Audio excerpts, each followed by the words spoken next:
En su informe a la Nación, el segundo y último del presidente de la República, se difundió una gran cantidad de cifras por parte del mandatario, entre ellas que 1.100.000 ecuatorianos han logrado salir de la pobreza y que se han creado alrededor de 500.000 empleos en estos últimos 2 años, se entendería de lo que dijo el presidente de la República. ¿Eso es una ficción o es la realidad? Bueno, Licenia, Alexis, a los radioescuchas, muy buenos días.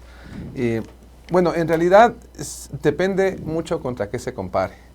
Y claro, evidentemente si nosotros comparamos el dato contra lo peor que hubo de la pandemia, que fue el año 2020, evidentemente usted va a tener un efecto rebote de un montón de cifras económicas, de cifras de empleo, y evidentemente pueden, digamos, de alguna forma, los datos dar para que se crea eso. Sin embargo, si uno compara con, digamos, lo más comparable las cifras antes de pandemia, pues no hemos llegado ni de lejos a los niveles de antes de la pandemia. Entonces, pues eso es lo que realmente se siente y se ve en las calles, ¿no? La estadística es una, probablemente la que se dice, y otra la que se percibe en las calles. Y cuando usted percibe el tema estadístico, evidentemente ve que la percepción en las calles es que no hay trabajo, la calidad del trabajo es baja, la pobreza en realidad recién está regresando a los niveles de antes de la pandemia, y pues eso es lo que realmente se evidencia en el día a día. Bienvenido, David, qué gusto tenerle acá de manera presencial. A ver, una de las ofertas en el tema, por ejemplo, empleo del presidente fue 2021, ya habíamos pasado la pandemia, ya 2020, 2021, ya sabíamos cómo estaba el país, etcétera. Pero como parte de el plan de trabajo de gobierno de Guillermo Lasso, candidato, dijo ya no 1, sino 2 millones de plazas de empleo. Y según el presidente, ha logrado crear 500.000. Sí, lo que dice David es verdad. Habría que ver con qué nos comparamos, y con el año antes de la pandemia o con el peor año después de la pandemia, lo cual sería, y nos explicaba el otro día acá el economista Juan Pablo Jaramillo, una suerte de rebote que no va a ser nunca igual, ni se va a igualar, ¿no es cierto? Pero aún así no cumplió. Estamos a mitad de periodo, 2 años exactamente, y debía haber tenido ya a la fecha 1 millón de plazas de empleo. Entonces finalmente no cumplió. Entonces no sé qué tanto eso pueda considerarse un logro en el caso de que sea cierto. Bueno, y habrá que ver también la calidad del empleo que se crea, ¿no? Evidentemente, bueno, primero habrá que ver, si la cifra de 500.000 empleos, probablemente tomando meses convenientes, comparándonos con otros, probablemente podamos torturar la cifra para llegar a 500.000. ¿Empleo pleno, por ejemplo, con seguridad social? Empleo, estamos hablando de empleo. O sea, la informalidad, que es lo que torturando la cifra llega a 500.000, pero 500.000 ¿qué? Entonces, claro, recordemos que el empleo se divide en algunas grandes categorías. En realidad el empleo de buena calidad es el empleo pleno. El empleo pleno que es la persona que tiene más de 40 horas, seguridad social, etcétera, etcétera. Evidentemente donde se han visto probablemente mejoras es en el indicador de desempleo, pero esto hace una suerte de juego entre el subempleo y otro empleo no pleno, que es otra forma de decir subempleo. Entonces, claro, cuando uno empieza a ver las cifras, uno ve que sí, probablemente se pueden haber creado 500.000 empleos, pero probablemente no de buena calidad. Es más, si uno empieza a ver cuál es la calidad de los empleos que se ha creado, hay estudios que ha hecho observatorios como el de la Universidad Central, que ve que estos empleos que se han creado son más precarios que los empleos que existían previamente. Entonces, los empleos que se están creando, evidentemente, como digo, comparando convenientemente año con año, probablemente no sabe la cifra, pero si comparo un mes que me convenga con un mes que no me convenga más, probablemente va a cuadrar. Ese empleo no es de buena calidad, no es empleo pleno, y pues básicamente nosotros aún no llegamos a las cifras de empleo pleno de antes de la pandemia. Ahorita estamos en un empleo pleno de 35,2%, y pues nosotros llegamos a tener hasta casi 50% de empleo pleno en el año 2013-2014. Entonces, aún estamos casi 15 puntos lejos de aquello, ¿no? Y esa es la percepción de las personas, ¿no? Y claro, cuando si uno ve también los indicadores, uno ve que puede haber una baja en el subempleo, pero es un juego entre este subempleo y otro empleo no pleno, que es otra forma de decir que el empleo, que el subempleo ha bajado. Y hay otro detalle adicional, y es que estas cifras de 500.000 empleos se dan también, los indicadores de empleo podrían mejorar un poco, pero porque también está desmejorando la tasa de participación, que es el número de personas que activamente están en el mercado laboral. Una persona que automáticamente dice, bueno, estoy buscando empleo, pero hice cualquier cosita para tener $10 al día, esa persona ya no cuenta como desempleado. Ya no cuenta como desempleado, sino como otro empleo no pleno o subempleo. Pero si esa persona deja de buscar, porque si ya no encuentro, me voy a dedicar a estar en mi casa, me voy a dedicar a lo que sea, y ya no encuentro, automáticamente esa persona ya no participa en el mercado laboral, pasa a estar en la inactividad. Entonces, si nosotros vemos los indicadores, también cuando se compara el dato del empleo, también baja la participación. Si tenemos casi 2 puntos de baja entre abril 2022 y abril 2023, es decir, menos personas cada vez más están en el mercado laboral, evidentemente ya se desobligan de estar constantemente buscando un empleo. Ahora, respecto a la reducción de la pobreza, que dice el presidente de la República, aquí 1.100.000 ecuatorianos han salido de la pobreza. ¿Eso es verdad? ¿Es así? ¿Esa cifra en realidad se ve reflejada en la realidad que tenemos ahora en el país? Es que si lo comparamos contra el año más complicado de la pandemia, sí. Si usted compara diciembre de 2020, que fue 33%, versus ahora diciembre de 2022, que es la última cifra que se tiene de pobreza, 25,2%, evidentemente hay una reducción de pobreza. Pero está comparando peras con manzanas. Si usted compara el diciembre de 2019, que es el dato más comparable, 25% de pobreza, ahorita 25,2%. Igualdad estadística, es decir, no podemos decir que ha aumentado o ha disminuido, pero en realidad a efectos prácticos, como dijo alguna vez el economista Jaramillo, lo que hicimos fue un rebote y volver a los niveles de pobreza y de pobreza extrema del año prepandemia.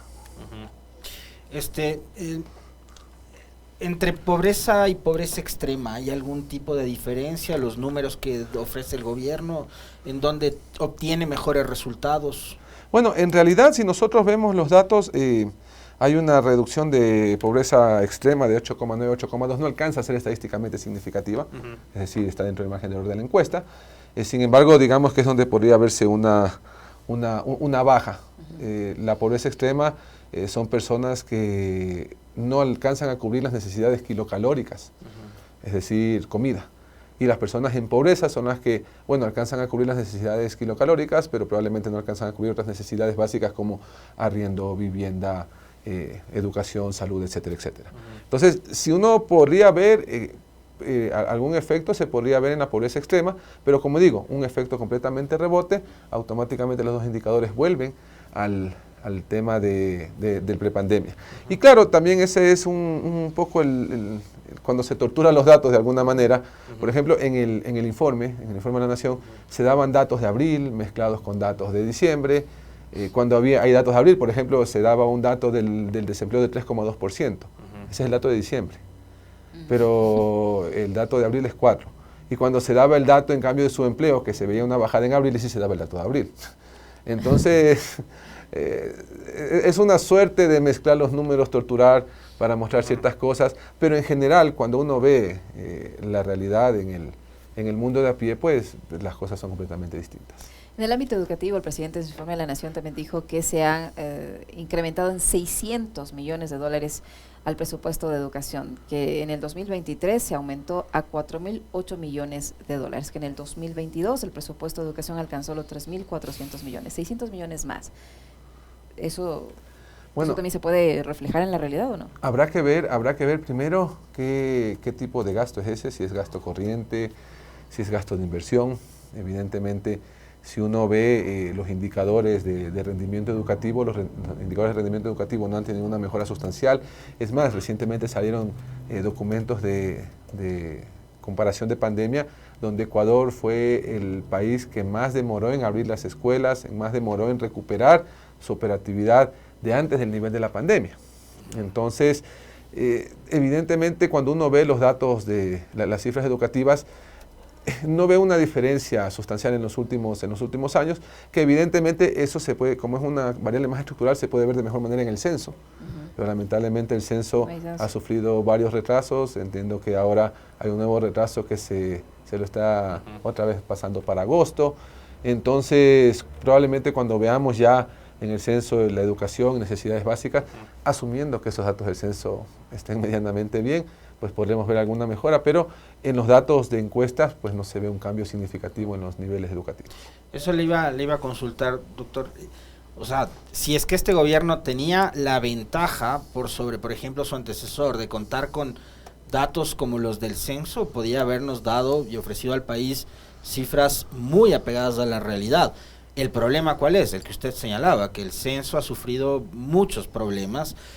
Fue un censo bastante irregular, por decir lo menos, y a criterio suyo, le pregunto, el próximo gobierno, no este de transición, que va a tener 1 año y medio, el siguiente, pensemos en el periodo 2025-2029, ¿tendrá que repetir nuevamente el ejercicio del censo para ahí sí contar con datos reales, pero sin estos experimentos que hicieron ahora de que un día pedimos la cédula, después mejor ya no porque nos criticaron, hacemos telemático la mitad, no sé?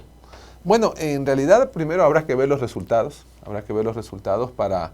para ver qué realmente salió y que de alguna forma, de forma independiente, se pueda evaluar la calidad de ese censo con una encuesta postcensal independientemente hecha, porque evidentemente si la hace el mismo INE, que es el ratón cuidando el queso, evidentemente para poder ver sobre qué información estamos.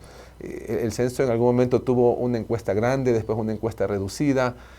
Cuando ya no podían entrar a los lugares de difícil acceso, solo preguntaban nombre y cédula y el resto me imagino que se hará con imputación, lo cual no es malo, evidentemente, pero hasta cierto nivel. Los censos aceptan hasta 5% de omisión. La única forma de medir eso es con una encuesta postcensal. Yo creo que independientemente de quién sea el gobierno, antes de decidir si se hace o no un nuevo censo, hay que hacer una evaluación con una encuesta postcensal independiente, bien hecha, que tome las decisiones. Pero las consecuencias las tienes ahorita. Por ejemplo, ahorita tienes a los GATS, que entraron ya en funciones y tienen los datos prorrogados del censo 2010, que ya van para 13, 14 años. Los GAT tienen que presentar su proforma presupuestaria en los primeros 90 días, de acuerdo a lo que dice el COTAD de posicionados. ¿Y cómo proyectas ingresos por impuestos? ¿Cómo proyectas el tema de ingresos por servicios básicos, provisión de servicios básicos, si no tienes el dato más básico de la población? Entonces, claro, los problemas se van a empezar a ver ahorita. Inclusive recuerden también que el censo aplica una fórmula para el tema de repartición de rentas. Entonces, los efectos se van a ver ahorita. Después de una evaluación seria, pues habrá que ver si se repite o no el censo, pero eso tendrá que verse a posterior. Ahora, en este informe el presidente dice que el país se ha destacado por el buen manejo de la economía. Mencionó, por ejemplo, que hubo una reducción del déficit fiscal de 7.500 millones a menos de 2.000 millones de dólares, que son casi 6.000 millones menos, que equivale a 6 puntos porcentuales del Producto Interno Bruto. ¿Esa cifra? Bueno, el déficit fiscal evidentemente sí se ha reducido. Y si uno ve los datos publicados, hay una reducción del déficit fiscal. Sin embargo, la pregunta es, ¿a costo de qué?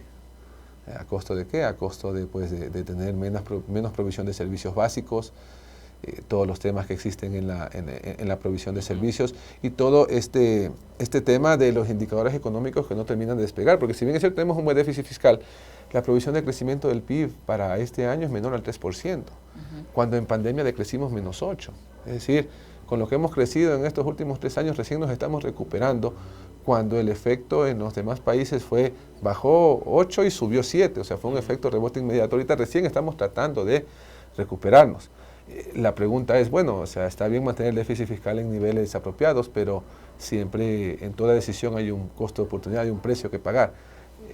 El precio ha sido, pues, evidentemente la no provisión de servicios básicos, la restricción en la inversión pública que genera crecimiento, que genera empleo, que genera, condiciones mejores de vida para la población. O sea, tenemos las reservas internacionales entre los 9.000 y 10.000 millones de dólares, pero acá unos niveles de inversión pública en lo social bastante bajos, a pesar de que el gobierno ha dicho que es el que más ha invertido en lo social comparándose con los 2 gobiernos anteriores.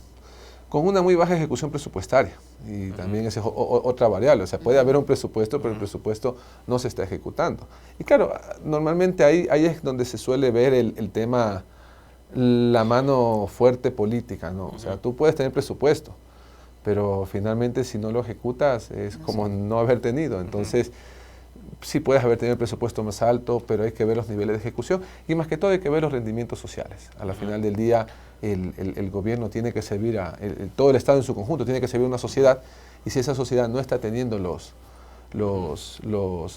resultados que uno espera, pues, y tienes desmejora en la salud, en la educación, evidentemente pues no hay un buen resultado. O quizás preguntarnos, David, ¿qué mismo es inversión?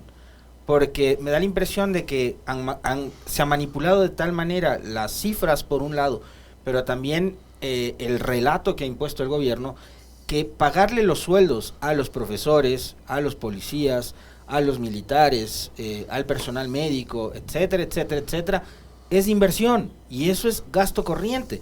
Pero no se ha visto construcción de nuevos hospitales, compra de medicinas, nuevos patrulleros, UPCs que se caen a pedazos. Ahí uno dice, ¿dónde está la inversión que ha hecho en lo social el gobierno? Es básicamente la definición que uno tiene de las cifras, ¿no? Como yo les mencionaba hace un ratito haciendo la analogía con el desempleo, yo defino una forma, tomo un periodo de referencia y me sale la cifra que yo quiero. Pues, lamentablemente la estadística tiene esa capacidad de usarse mal. Entonces, sí, estoy de acuerdo contigo en que primero habría que definir qué es inversión. Evidentemente, los sueldos de los profesores, el aumento de sueldos de los profesores, es gasto corriente por donde se mire, y evidentemente la creación de nueva infraestructura, la contratación de nuevos profesores, ahí sí para esa nueva infraestructura, no para la infraestructura actual, eso podría ser considerado gasto de inversión. Ahora, todo eso está en un manual en los manuales de Naciones Unidas de contabilidad, de finanzas públicas, sin embargo, pues no siempre se lo utiliza. El presidente ha ofrecido que en el 2023 el Ecuador alcanzará el primer lugar entre las inflaciones más controladas, con el 1,4%. ¿Cómo van las cosas, el ritmo de crecimiento que tiene nuestra inflación? ¿Es posible que se llegue a esa meta presentada por el presidente de 1,4%? Él dijo que esto ha dicho además el Fondo Monetario Internacional. Bueno, la inflación actualmente en el Ecuador interanual es 2,4%. Es 2,4%. Eso no es para alarmarse, pero en inflación sí es una inflación relativamente alta. Y hay que ver otro detalle también. Y el problema de las estadísticas, los promedios terminan englobando ciertas injusticias sociales. Por ejemplo, cierto es que el 2,4% no es una inflación extremadamente alta, pero si nosotros desglosamos en la inflación de alimentos, casi la mitad de este 2,4, 1,12, 1,14 me parece, es inflación de alimentos, es decir, exclusivamente a la comida. Y con otro pequeño detalle, la inflación de alimentos impacta más a los deciles más pobres de la población que a los deciles más altos. En un decil alto, es decir, el 10% más rico de la población, su gasto en alimentación es entre el 10 y 12% de su ingreso familiar, pero en un hogar del pobre, el 10% más pobre, es el 43%. Entonces, sí se ha visto un aumento en el costo de la vida, especialmente en el tema alimenticio, y si hay una afectación hacia los bolsillos, o sea, los estratos más populares.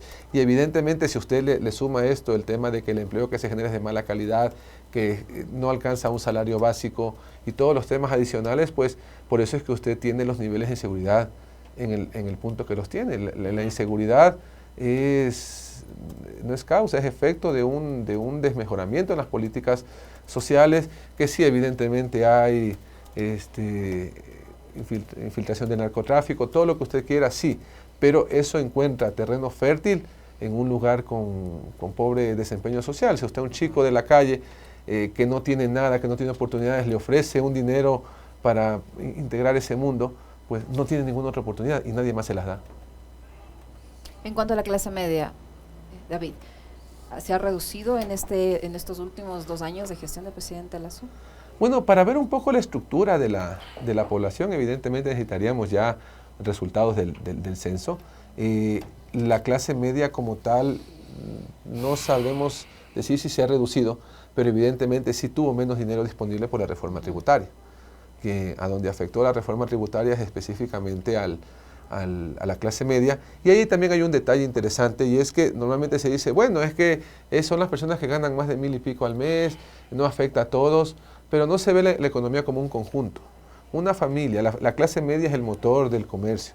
Si una familia de clase media que ya deja de tener $200 de ingresos porque tiene más impuestos, ya no hace compras en el mercado, ya no hace compras en el supermercado, ya no hace compras de ropa, restringe su presupuesto. Entonces eso genera un efecto, ese dinero que no ingresa a la economía genera un efecto no solo en la clase media, sino por la espiral económica en los niveles más bajos de la población. Entonces, sí, podemos ver una afectación en los ingresos de la clase media. Probablemente habrá que ver si el tamaño sí o no, porque claro, como todo se ha movido, probablemente las cosas terminan ajustando hacia abajo. Probablemente lo que antes era en el 2012 o 2014, clase media con ingreso promedio tal, ahora ya se tiene que considerar menos, porque todo se ha movido estructuralmente.